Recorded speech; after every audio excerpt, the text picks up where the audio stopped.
Hi guys, in this video I'm going to show you how to do the weaving technique sumac.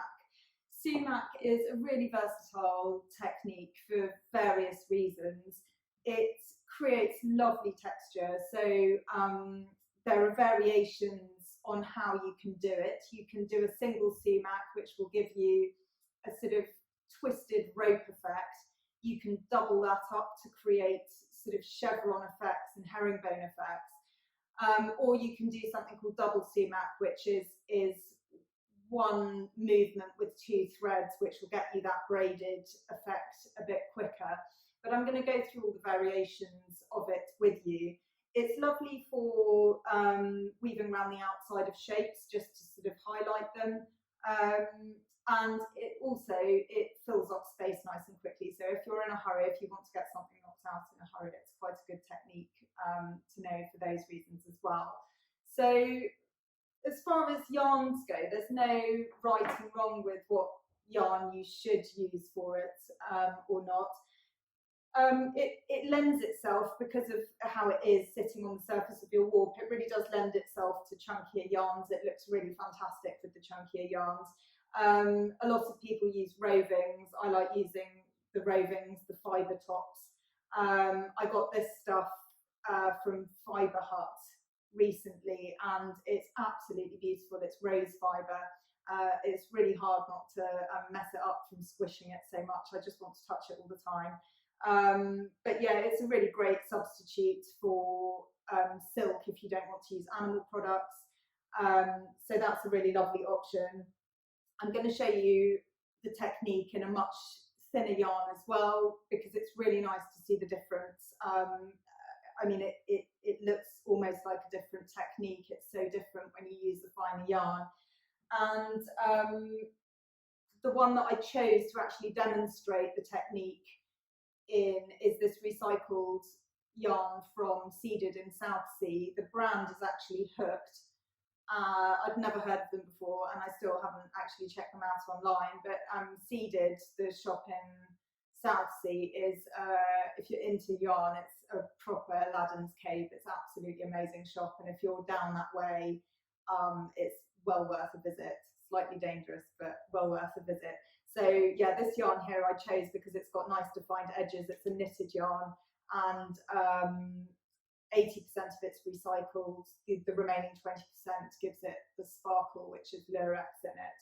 So as ever, I really hope the video is nice and clear and that you enjoy doing it. And I love seeing what you've been up to. I've had some amazing photos sent in recently, which I'll share with you another time. But if you have any questions, please just shout. There'll be links to where I buy all the yarn and all my equipment in the description of this video. But yeah, in the meantime, happy weaving, and we'll see you soon.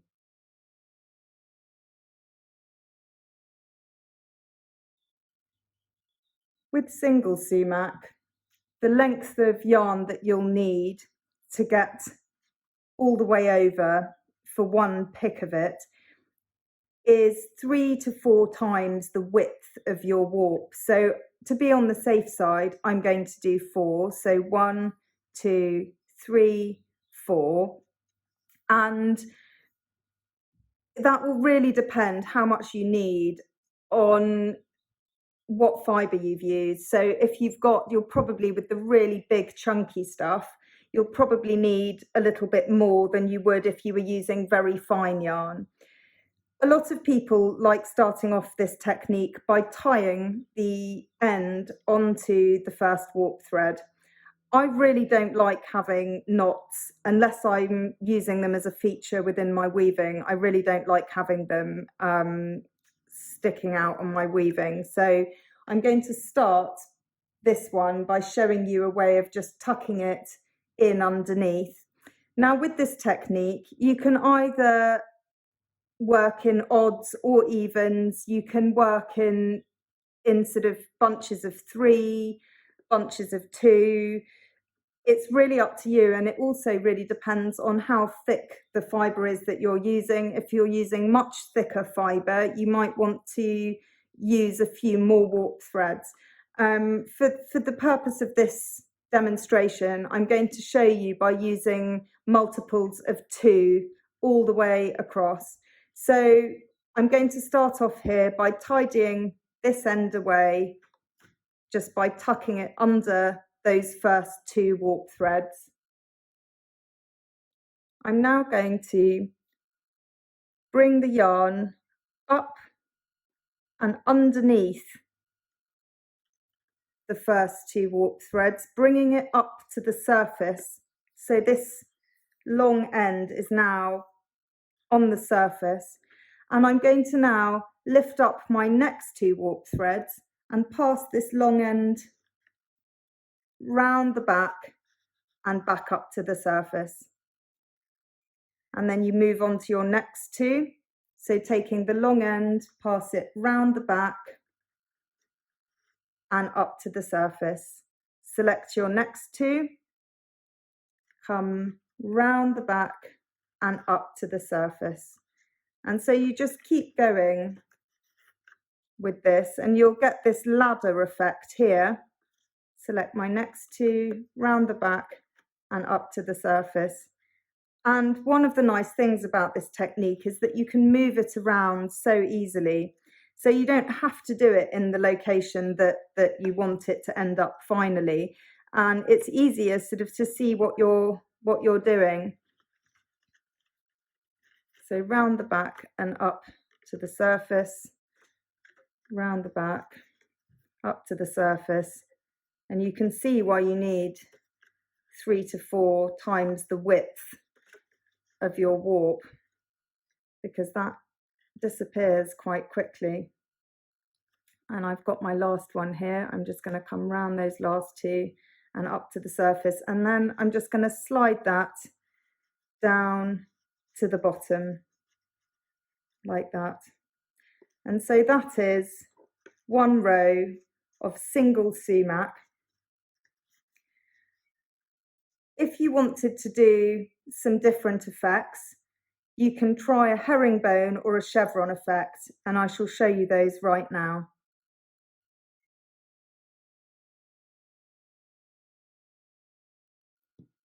I'm now going to show you how to use single sumac to create a couple of different effects.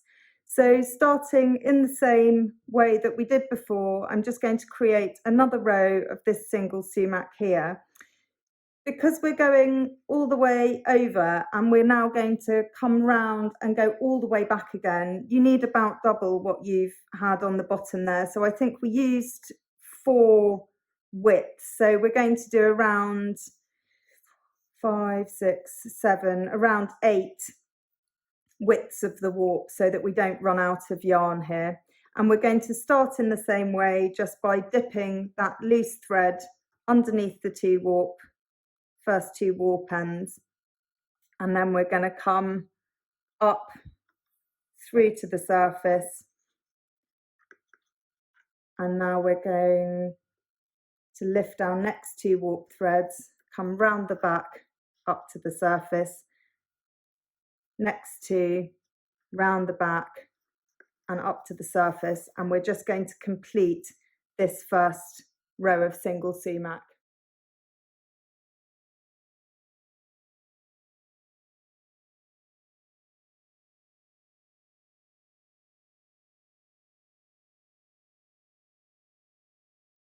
So that's our next single row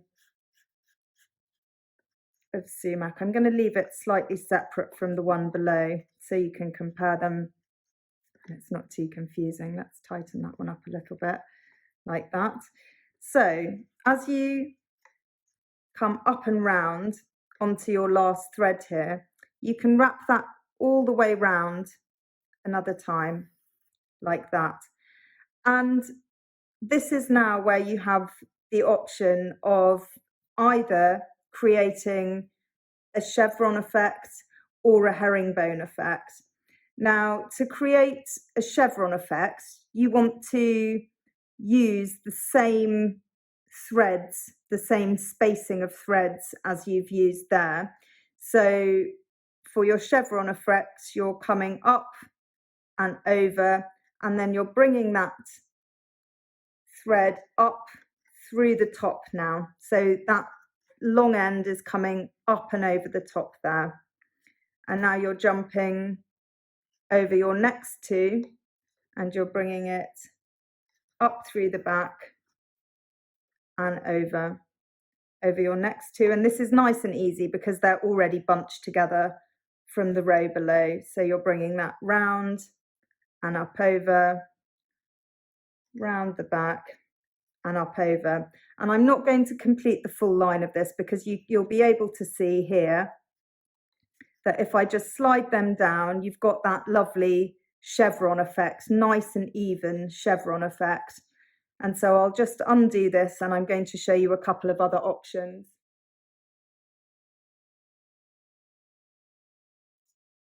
So another option for your second row is when you come up, you're finishing off your row here of the single, you're coming up and you're going to bring it round one more time just to secure it on that end. And now instead of threading it round and coming up through the top, you're going to thread it round the next two and up underneath like that. And so you'll jump over your next two and bring it up underneath. And you'll see with that, instead of creating a chevron effect, all of the threads will end up facing in the same direction as the ones below, which can create really lovely effects if you continue that for multiple picks of weaving. And I'm going to do a few more for this one so that you can see how that's working. And so then when you slide them down, they're all facing down in the same direction as the rows below. These are sliding around because I haven't got any twining in there to secure them in place.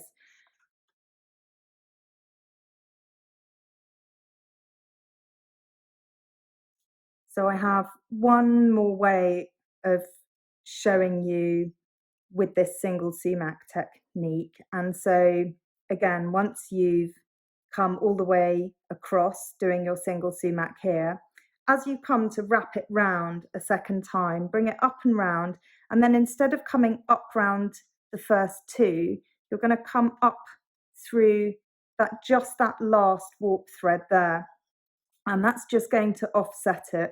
So this isn't as straightforward as the chevron effect because you're not using these bunches that have naturally pushed together. You're going to be using, in this case, the second and the third warp thread now.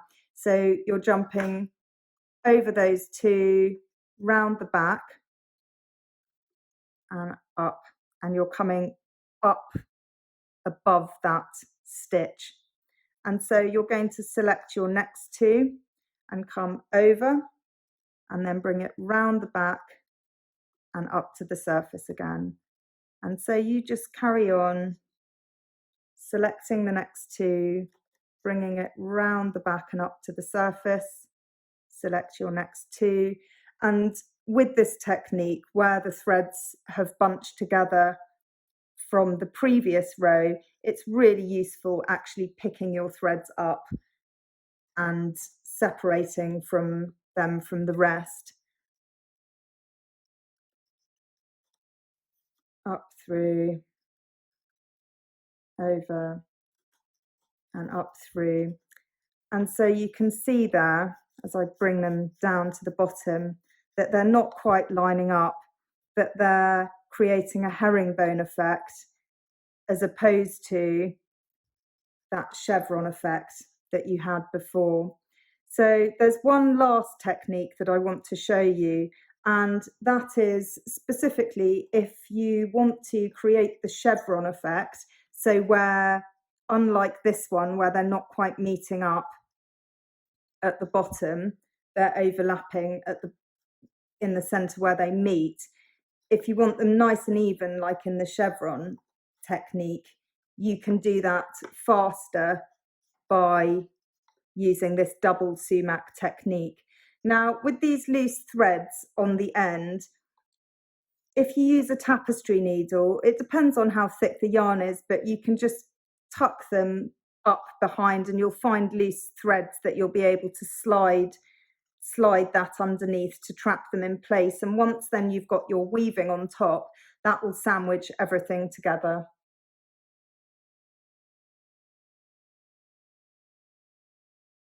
So one last sumac technique that I'm going to show you is called double sumac, and you'll need to get all the way over anywhere between sort of 5 to 8 times the width of your warp. It very, very much depends on what yarn you're using. I'm going to go for 8 just because I hate running out. So 1, 2, 3, 4, 5, 6, 7, 8, and then cut that there. And so in this technique, you're going to double your yarn over. So make sure those ends are nice and even there. And I've doubled it over. And with this looped end, and we're going to stick to doing it in 2s, or am I? Maybe I'll show you this one in 3s just to show you something a bit different. So I'm going to take this looped end and pass it underneath those first 3 warp threads. I'm taking now the loose ends here, push them through the middle of the loop, and then tighten them up to create your first stitch. And so now we're going to find the middle of these 2 threads here, and we're going to, through the middle, select our next 3 warp threads, and with these loose ends we're just going to push them up underneath and bring them up through the middle. And there you can see you've instantly got your 2 rows essentially of single sumac, but you've done it in one move.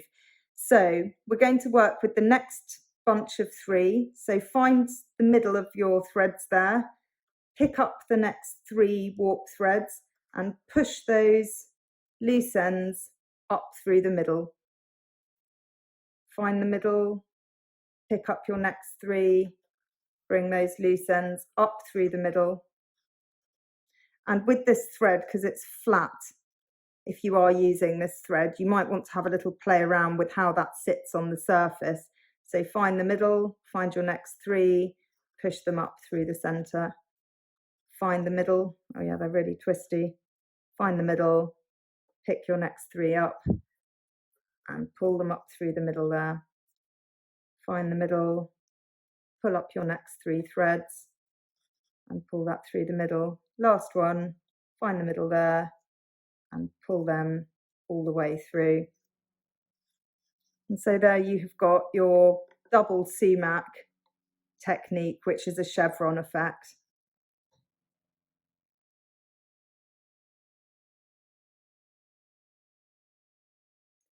Now you can see here that we've gone from having nice evenly spaced warp threads to them being all bunched together and really just a bit all over the place. And a really simple way of sorting that out is by adding a layer of twining. You can have a look at my twining video, which I think is the video just before this one. But it's just a really nice way of spacing your threads out again.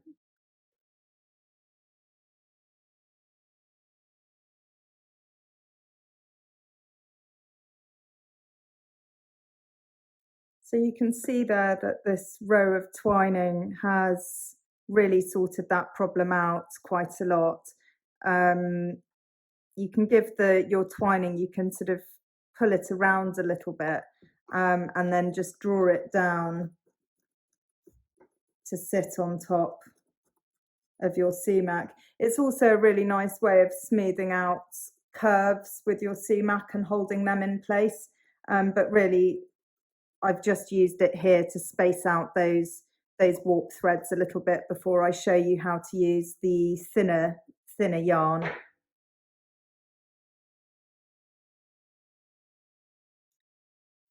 So So I'm just going to show you quickly how to do it with a thinner yarn, and although it's exactly the same technique, I just think it's quite nice to see it done in something a bit different. So I'm going to do a double sumac again. So we'll do sort of 1, 2, 3, 4, probably in this width of yarn. It's not so chunky, so we'll go for 5 and hope that we don't run out. I'm then going to double that over again like we did in the previous one, and with the looped end I'm going to just dip it under the first warp thread there, and I'm just going to show you how to do this in ones. So passing the loose ends through the loop, you then pull that so it's a bit tighter, and then you're going to find the middle of your threads here, select your second warp thread and pass those loose ends up and through the middle like that. So you've got a little chain stitch essentially. So find the middle of your threads there, select your next warp thread and pass those loose ends through the middle and up through to the top again.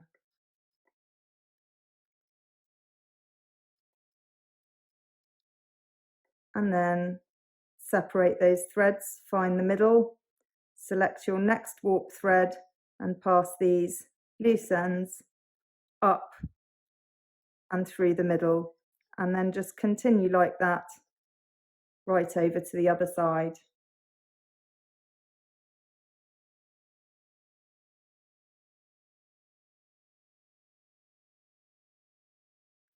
So there you have a much finer little row of sumac that just looks like a little chain stitch. Now I've been quite lazy about pulling it through nice and evenly, but it's just so different to that, and actually when it's in this thinner yarn it's a really lovely way of kind of outlining shapes and things like that. And again, with these loose ends, you can either with your fingers weave them over and under a few times to tidy the loose ends away. I'd if I were you, I'd do one above and just one below there. It would be a lot easier with a tapestry needle, but I don't know where I've put mine, so we'll just go over and under a couple of threads there just to tidy them away.